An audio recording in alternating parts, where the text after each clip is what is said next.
ಮದುವೆ ಇಷ್ಟವಿಲ್ಲ ಅಂದ್ರೆ ಇಷ್ಟವಿಲ್ಲ ಅಂತ ಹೇಳ್ಬೇಕು, ಇಲ್ಲ ಅಂದ್ರೆ ತೆವಲಿಗೋ ಅಥವಾ ತೀಟೆಗೋ ಲವ್ ಮಾಡಿದವನ ಜೊತೆ ಓಡ್ ಹೋಗ್ಬೇಕು. ಅದನ್ನ ಬಿಟ್ಟು ಈಗಿನ ಟ್ರೆಂಡ್ ನ ಫಾಲೋ ಮಾಡ್ತೀನಿ ಅಂತ ಹೋದ್ರೆ ಪೊಲೀಸರು ಕುಂಡಿಗೆ ಬರೆ ಹಾಕೋದಂತೂ ಗ್ಯಾರಂಟಿ. ಹೀಗೆ ಇಲ್ಲೊಬ್ಬಳ ತೆವಲಿಗೆ ಒಬ್ಬ ಅಮಾಯಕ ಜಸ್ಟ್ ಸತ್ತು ಬದುಕಿದಾನೆ ಅಂತಾನೆ ಅನ್ಬಹುದು.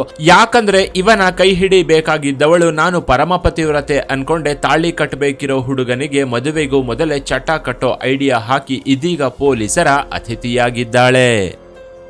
ರವೀಶ್ ಅನ್ನೋ ಈತ ಖಾಸಗಿ ಕಂಪನಿಯೊಂದರಲ್ಲಿ ಕೆಲಸ ಮಾಡ್ತಿದ್ದ. ಒಳ್ಳೆ ಕೆಲಸ, ಜೊತೆಗೆ ಒಳ್ಳೆ ಸಂಬಳ ಕೂಡ ಬರ್ತಿತ್ತು. ಕಳೆದ ತಿಂಗಳು ಜನವರಿ 29ರಂದು ರವೀಶ್ ಫೋನಲ್ಲಿ ತನ್ನ ಮದುವೆಯಾಗೋ ಹೆಂಡತಿ ಜೊತೆ ಮಾತನಾಡ್ತಾ ಕಾರ್ ಡ್ರೈವಿಂಗ್ ಮಾಡ್ಕೊಂಡು ಬರ್ತಿದ್ದ. ಮದುವೆಗೆ ಬೇಕಾಗಿದ್ದ ಬಟ್ಟೆ ಒಡವೆ ಹಾಗೂ ಮುಂದಿನ ಜೀವನದ ಬಗ್ಗೆ ಮಾತನಾಡ್ತಾ ಮದುವೆ ಡೆಕೋರೇಷನ್ ಎಲ್ಲವನ್ನೂ ವಿಚಾರಿಸ್ತಿದ್ದ.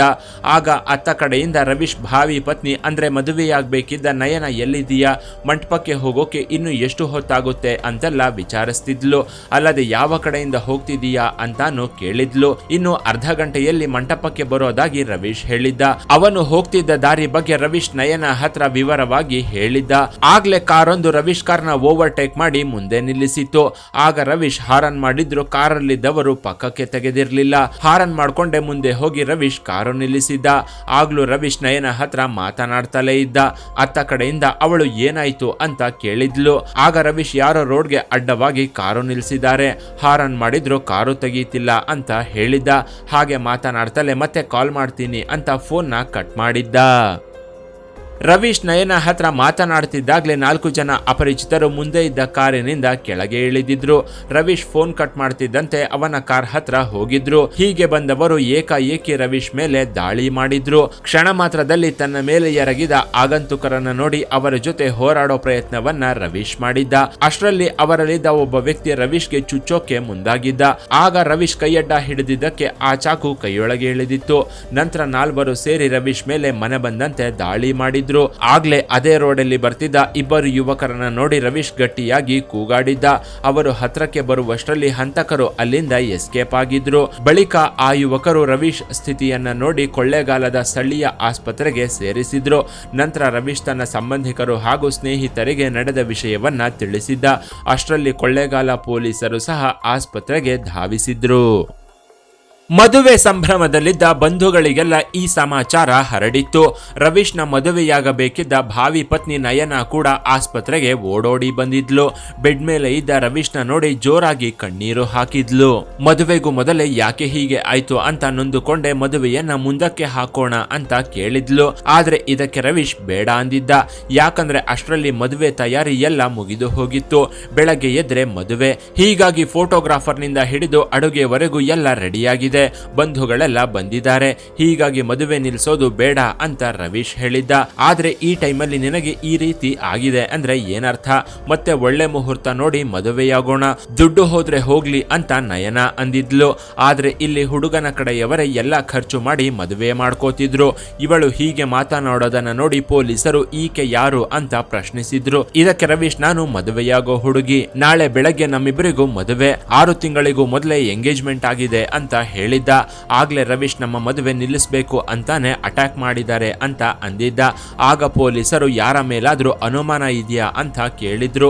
ಇದಕ್ಕೆ ರವೀಶ್ ನನ್ನ ಮೇಲೆ ಹಲ್ಲೆ ಮಾಡಿದವರಲ್ಲಿ ಒಬ್ಬ ನಾಳೆ ಏನಾದ್ರೂ ನೀನು ಮದುವೆಯಾದ್ರೆ ಕೊಂದು ಬಿಡ್ತೀನಿ ಅಂತ ಹೇಳಿದ್ದ. ಇಲ್ಲಿಂದ ಹಾಗೆ ಮನೆಗೆ ಹೊರಟು ಹೋಗುವಂತೆ ಬೆದರಿಕೆ ಹಾಕಿದ್ದ ಅಂತ ಪೊಲೀಸರ ಮುಂದೆ ಹೇಳಿದ್ದ. ಜೊತೆಗೆ ಈ ಮದುವೆಗೂ ಆ ಹಂತಕರಿಗೂ ಏನೋ ಸಂಬಂಧ ಇರಬೇಕು ಅನಿಸ್ತಿದೆ ಅಂತಾನು ಅನುಮಾನ ಪಟ್ಟಿದ್ದ. ಆಗ ಪೊಲೀಸರಿಗೂ ಈ ದಾಳಿ ಹಿಂದೆ ಬೇರೆ ಏನೋ ಇದೆ ಅಂತಾನೆ ಅನ್ಕೊಂಡಿದ್ರು.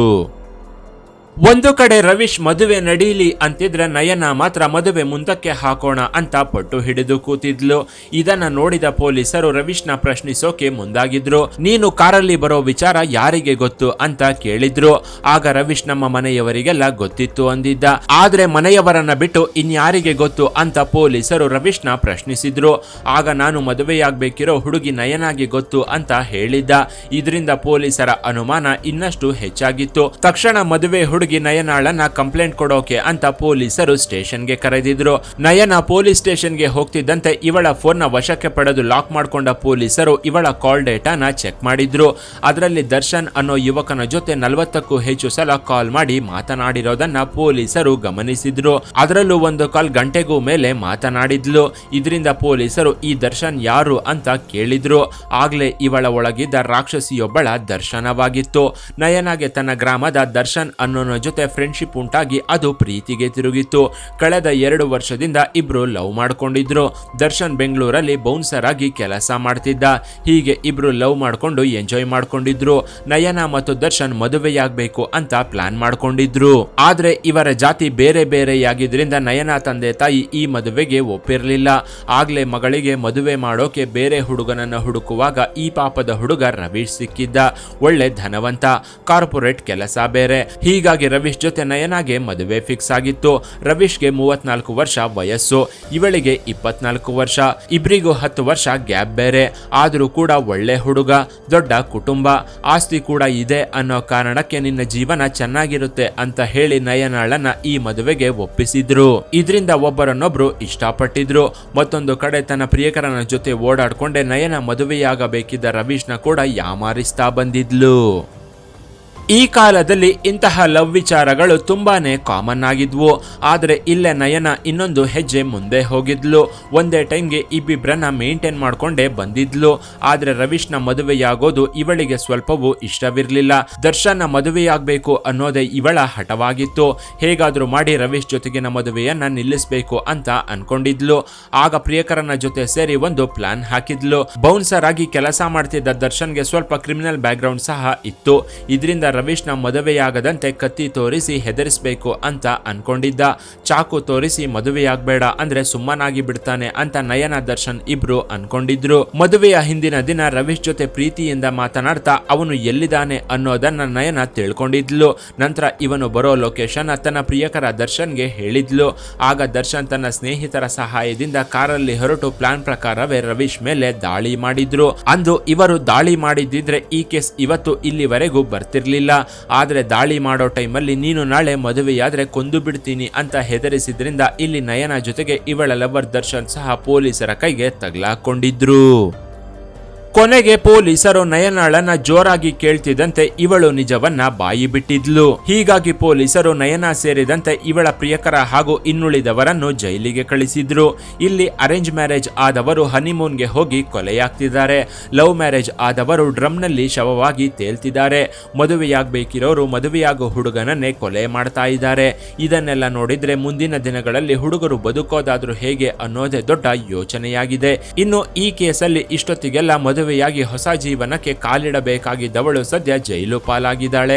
ಅಲ್ಲದೆ ಇವಳ ಲವರ್ ಸೇರಿದಂತೆ ಹಲ್ಲೆ ನಡೆಸಿದ ಎಲ್ಲಾ ಆರೋಪಿಗಳನ್ನು ಪೊಲೀಸರು ಜೈಲಿಗೆ ಕಳಿಸಿದ್ದಾರೆ. ಲಕ್ಷಗಟ್ಟಲೆ ಖರ್ಚು ಮಾಡಿದ್ದು ವ್ಯರ್ಥವಾದರೂ ಸದ್ಯ ಪ್ರಾಣ ಉಳಿತಲ್ಲ ಅನ್ನೋದೇ ಇಲ್ಲಿ ಖುಷಿಯ ವಿಚಾರವಾಗಿದೆ. ಇನ್ನು ಈ ಸ್ಟೋರಿ ಬಗ್ಗೆ ನಿಮ್ಮ ಅಭಿಪ್ರಾಯವನ್ನ ಕಾಮೆಂಟ್ ಮಾಡಿ. ಕೆಳಗಿನ ಡಿಸ್ಕ್ರಿಪ್ಷನ್ ಬಾಕ್ಸ್ನಲ್ಲಿ ವಾಟ್ಸಪ್ ಚಾನೆಲ್ನ ಲಿಂಕ್ ಕೊಡಲಾಗಿದ್ದು ಅದನ್ನು ಸಹ ಫಾಲೋ ಮಾಡಿ. ಇನ್ನಷ್ಟು ಇಂಟ್ರೆಸ್ಟಿಂಗ್ ವಿಡಿಯೋಗಳಿಗಾಗಿ ಚಾನೆಲ್ನ ವಿಸಿಟ್ ಮಾಡಿ.